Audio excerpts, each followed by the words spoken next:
Hello guys, mayang adlaw sa atong tanan. Mayang adlaw sa atong mga suki. Suki tayo no. Murag nga sa palengke ni suki.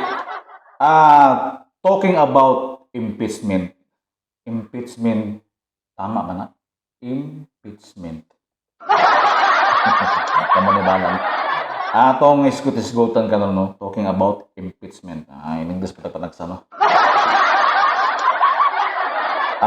Kagahapon man no? Kagahapon ba to? Grabe ka init ang hisgutanan sa kaning impeachment sa Senado no. So na ay pamahayag diri si Amy Marcos. Ato paminaw na. Asa man to? Alam naman nating lahat, hindi accountability ito tungkol ito sa pagpigil kay BP Inday Sara para sa 2028. Huwag na tayo mag-production number. Yan ang gustong puntiryahin. Hindi tanga ang Pilipino. Alam natin ang motibo at tunay na pakay ng mga lulog sa ambisyon at kapangyarihan. Maraming salamat. Alam naman nating lahat, hindi accountability ito tungkol ito sa pagpigil kay BP Inday Sara para sa 2028. Huwag na tayo mag-production number. Yan ang gustong puntiryahin. Hindi tanga ang Pilipino. Alam natin ang motibo at tunay na pakay ng mga lulog sa ambisyon at kapangyarihan. Maraming salamat. Alam naman nating lahat, hindi accountability ito. Tama na, Bi. So, guys, klaro kayo nung ang pamahayag ato ni Senador Amy Marcos nga kining tanan sa impeachment, no? Kita, mga Pilipino, mga taong bayan, klaro kayo nga kining impeachment para kay BP Sara, pamulitika. So, tataw kayo ito yung istorya nga pamulitika karong 2028 presidential election. Ang una, gusto kani magong mga Congress, kani si pamuno ni Martin Romualdez, mo nag-file og mo sulsul sa ilang mga kauban ng congressman nga pangitaan nila pamaagi na mawala gini si BP Sara kay kani si Martin Romualdez ambisyoso po ni. Ambisyoso ni mga si Martin Romualdez kani speaker sa House of Representative. Naani siya ambisyon karon 2028. So pangitaan nila ning pamaagi nga mawala gini si BP Sara sa bisan unsang pamaagi. No, pila na ka impeachment ang ilang gihimo. Himuon gini nga mawala ni si BP Sara. Kay si Martin Romualdez ambisyoso ni karong 2028 mo dagan presidente. Klaro kay na no. Usa pa diha pod kani pod si Risa Hontiveros. I-declare na siya nga modagan siya pagka-presidency karong 2028 election, presidential election. Mo'y maningkamot gini sila nga mawala ni si BP Sara kay si BP Sara mo'y pinakabugat ug naay pinakadakong chance nga mahimong presidente karong 2028 presidential election. So kaning duha palang no, klaro kay nga naay ambisyon sa pagka-presidente karong 2028 presidential election. Mauning kani si Martin Romualdez nangita ginig mga pamaagi nga mawala ni si BP Sara. Kini man si BP Sara ilang ginadaot og maayo sa buwagan na lang unsay makadaot kaning confidential fund. Ngano si Sara ra ba di ay si Vice President Sara Duterte ra ba di ang naay confidential fund? Ang presidente mas dako pa ng confidential fund pa naman noon. Mga mayor, gobernador, DILG, o kinsa pa ning mga nasa mga department, naani sila yung mga confidential fund. Pero nganong targeted man yun nila si BP Sara, ang confidential fund ni BP Sara. Tungod kay gusto nilang dauton sa bisang unsang paagi nga mawala si BP Sara. Wala, paningkamot mo. Paningkamot mo ha. Pamugas mo diya. Klaro na kaya na kaning impeachment politika. Kini pod kung makita ninyo gapon dito sa Senado mga higala, kani si Risa Hontiveros, pertegi siya kapang mangusugid siya.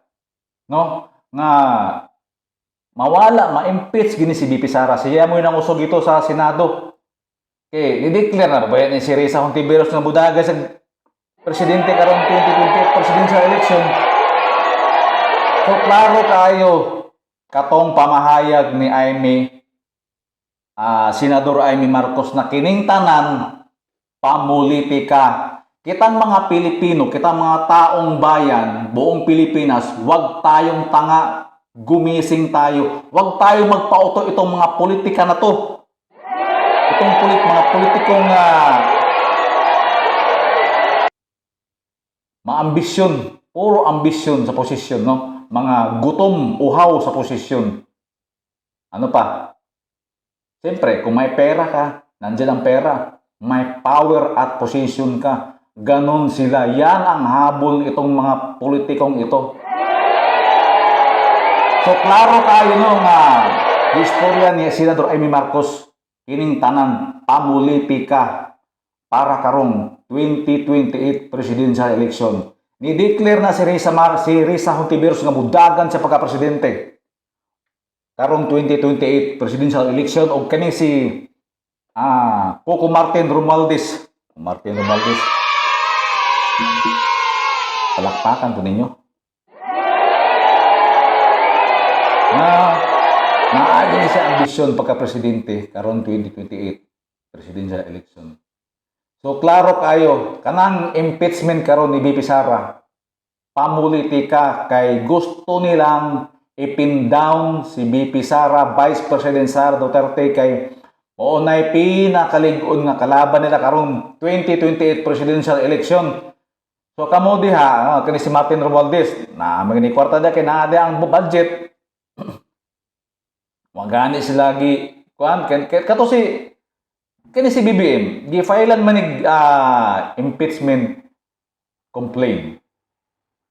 Bago lang no, nakalimot ko ano sa ato. Ano ba to ha? Kalimot na ka. Giasikaso ba sa Congress? Wala.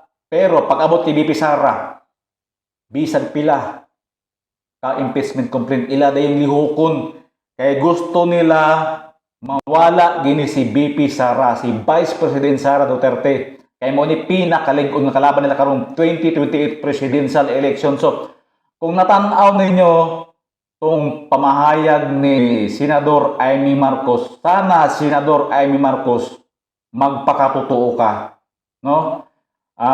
Kahit kapatid mo yan si PBBM, Tagalog naman sa taan pamangkin mo yan si Martin Romualdez, magpakatotoo ka. Wag kayo puro politika. Binigyan kayo ng isang pagkakataon, Marcos family, para linisin yung pangalan nyo. Pero, ewan ko ngayon kung talagang dapat ba kayong ipagmalaki ng taong bayan. Sana naman, Senador Amy Marcos, hindi lang sa politika, magpakatotoo ka. Alam ko sa ngayon, nasa panig ka ng mga pro-Duterte. Sana ho, magpakatotoo ka. Lahat ng sinabi ni Senador Amy Marcos, puro pamulitika. Politika. Puro yung mga hearing-hearing dyan sa tuwadkom ba yan? Yan sa Senado, pag may hearing dyan, puro gasto yan. Samantala, ang dami nating problema. Pero puro kayo hearing-hearing dyan. No? Wala namang napuntahan yung mga hearing-hearing dyan. Puro gasto. Puro gasto. Wala kayong, ang dami nating problema. So yan guys, yun lang ating pag-uusapan ngayong araw na to. Maraming salamat sa lahat ng nanonood sa aking Facebook. Please pakipollow. At syempre sa aking YouTube channel, Ray Cracker Vlog. Maraming salamat po. Ingat-ingat po tayong lahat. And God bless us all.